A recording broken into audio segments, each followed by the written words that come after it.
ဒါပေမဲ့ CEO ကသူ့ရီးစားဟောင်းကိုအယိုးဆွဲအောင်မုန်းနေတာမို့ဒီကလေးမလေးကသူ့သမီးဆိုတာကိုလုံးဝမယုံခဲ့ပါဘူးအဖွားဖြစ်သူကလည်းအဲ့ဒီကလေးမလေးကသူတို့တွေးသားမဟုတ်မှာကိုစိုးရိမ်နေပါတယ်ကံကောင်းတာကသူ့အမကကလေးမလေးရဲ့စပင်ကိုယူထားတာမို့သူတို့ချက်ချင်းပဲတွေးသားတော်ဆက်မှုစစ်ဆေးဖို့ပို့လိုက်ပါတယ်မကြခင်မှာပဲစစ်ဆေးမှုရလက်က CEO ရဲ့ဖုန်းစီကိုရောက်လာပါတယ်ရလက်ကိုမြင်လိုက်တဲ့အချိန်မှာပဲ CEO ကအေးခဲသွားပါတော့တယ်သူ့ရီးစားဟောင်းနဲ့ဘာမှမပတ်သက်ချင်တော့ပေမဲ့သမီးလေးအတွက်နဲ့ပဲသူမနဲ့တွားတွေ့ဖို့ဆုံးဖြတ်လိုက်ပါတယ်အဲ့ဒီအချိန်မှာကလေးမလေးကသူ့အမေရဲ့ခွဲစိတ်ခါကိုတွားပေးဖို့လုပ်နေတော့မှပဲမိမိဖြတ်မောင်းလာတဲ့ကားတစ်စီးကပိတ်ဆို့ရက်လိုက်ပါတယ်အဲ့ဒီလူကသူ့ရဲ့ချမ်းသာကြွယ်ဝမှုကိုအားကိုးပြီးကားဆင်းရလေးပဲပါတာကိုမြင်တော့ကလေးမလေးကိုပြန်လှည့်ပြောပြီးရော်ကြေးပေးဖို့အော်ဟစ်တောင်းဆိုပါတယ်ကလေးမလေးကသူတမင်တိုက်တာမဟုတ်ကြောင်းမိကအစိမ်းရောင်ပဲရှိသေးတာကိုသူကပဲလူသွားလန်းကိုဦးစားမပေးတာလို့ပြောပါတယ်ကလေးမလေးကရော်ကြေးမပေးတဲ့အပြင်ပြန်အောင်ပြောရဲတာကိုမြင်တော့အဲ့ဒီလူကစိတ်အနှောက်အယှက်ဖြစ်ပြီးကလေးမလေးရဲ့အုတ်ထုပ်ကိုရိုက်ချလိုက်ပါတယ်သူ့စပင်တွေဖြူဖွေးနေတာကိုမြင်တော့သူနဲ့သူ့ရီးစားကကလေးမလေးကိုရဲရဲဆက်ဆက်လောင်ပြောင်စနှောက်နေကြပါတယ်ကလေးမလေးကသူတို့ကိုဘာမှမလုပ်နိုင်တာမို့သူ့အုတ်ထုပ်ကိုသူတို့လွှဲနေတာကိုပဲကြည့်နေနိုင်ပါတော့တယ်သမီးဖြစ်သူအလောင်ခံနေရတာကိုမြင်ပြီးအမေဖြစ်သူကတုတ်တုတ်မှမလုပ်တာကိုမြင်တော့အဲ့ဒီလူကဒီမိန်းမနဲ့ဘီတက်ကလထိုင်ကတေးနေတာလားလို့ရိုင်းဆိုင်စွာပြောလိုက်ပါတယ်ဖြစ်နိုင်ပါမလားကလေးမလေးကငိုရင်းနဲ့သူ့အမေမသေးပါဘူးလို့ပြောလိုက်ပါတယ်သူ့အမေကအောက်ယောဂါကြောင့်စကားမပြောနိုင်မလှုပ်ရှားနိုင်တာပါဒါပေမဲ့အဲ့ဒီလူကမသိချင်ရောက်ဆောင်ပြီးနွေရာသီမှာဘလို့လို့လူကရေခဲနေနိုင်မှာလဲလို့ပြောပါတယ်အဲ့ဒီလိုပြောပြီးနောက်မှာတော့သူကမိန်းမနဲ့ဘီတက်ကလထိုင်ကိုမြေကြီးပေါ်လဲကျသွားအောင်ကန်ချလိုက်ပါတယ်ကလေးမလေးငိုနေတာကိုမြင်ပြီး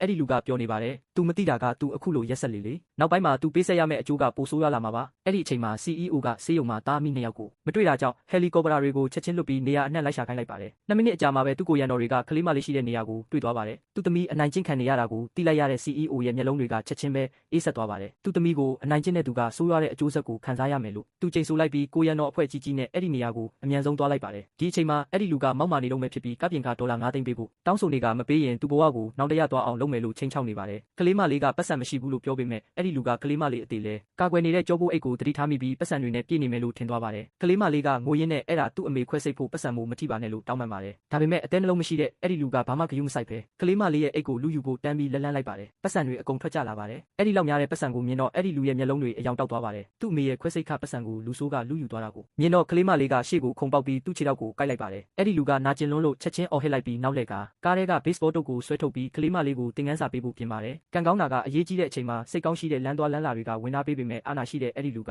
သူတို့အရေးမဟုတ်တာဝင်မပါဖို့မဟုတ်ရင်ကလေးမလေးထက်ပိုဆိုးတဲ့အဆုံးသက်မျိုးကြုံရလိမ့်မယ်လို့ချိန်ချောက်လိုက်ပါတယ်ဒါကိုမြင်တော့လမ်းသွားလမ်းလာတွေအားလုံးကသူ့ကိုဥပဒေမဲ့တဲ့သူလိုဝိုင်းပစ်တင်ကြပါတယ်ဒါပေမဲ့အဲ့ဒီလူကမယုံနိုင်တော့အောင်မောက်မာနေစေဖြစ်ပြီးဒီမျိုးမှာသူကပဲဥပဒေဖြစ်ပြီးသူကပဲကောင်းကင်ဖြစ်တယ်လို့ပြောပါတယ်သူ့ကိုစန့်ကျင်တဲ့သူတိုင်းဟာဒီမျိုးရဲ့အချမ်းသာဆုံးလူဖြစ်တဲ့သူ့အဖေကိုစန့်ကျင်တာပဲလို့သူပြောပါတယ်ဒါကိုကြားတော့လူတွေအားလုံးတိတ်ဆိတ်သွားကြပါတယ်အဲ့ဒီလူကကလေးမလေးကိုလမ်းမလယ်မှာရက်ခိုင်းပြီးသူ့ကားနဲ့တစ်ချက်တိုက်ခွင့်ပေးရင်ခွဲစိတ်ခပတ်စံပြန်ပေးမယ်လို့ပြောပါတယ်ဒီပတ်စံဟာသူ့အမေအသက်ရှင်ဖို့တခုတည်းသောမျှော်လင့်ချက်ဆိုတာကိုသိတာကြောင့်ကလေးမလေးကအဖြေပေးလိုက်ပါတယ်အဲ့ဒီလူကချက်ချင်းကားဆက်နိုးပြီးအရှိန်ပြင်းတင်ကကလေးမလေးစီကိုတက်မောင်းလာပါတယ်ကလေးမလေးအတိုက်ခံရတော့မယ်လို့လူတိုင်းစိုးရိမ်နေတော့မှပဲကားကဟယ်လီကော်ပတာရဲ့အားနဲ့လေထဲကိုရုတ်တရက်မြောက်တက်သွားပါတယ်အဲ့ဒီလူဘာဖြစ်မှန်းမသိပဲငေးနေတော့မှပဲဒေါသထွက်နေတဲ့ CEO ကသူ့ကိုရန်တော်တွေကိုအဲ့ဒီလူနဲ့သူ့ကားကိုမြစ်ထဲပစ်ချလိုက်ဖို့အမိန့်ပေးလိုက်ပါတယ်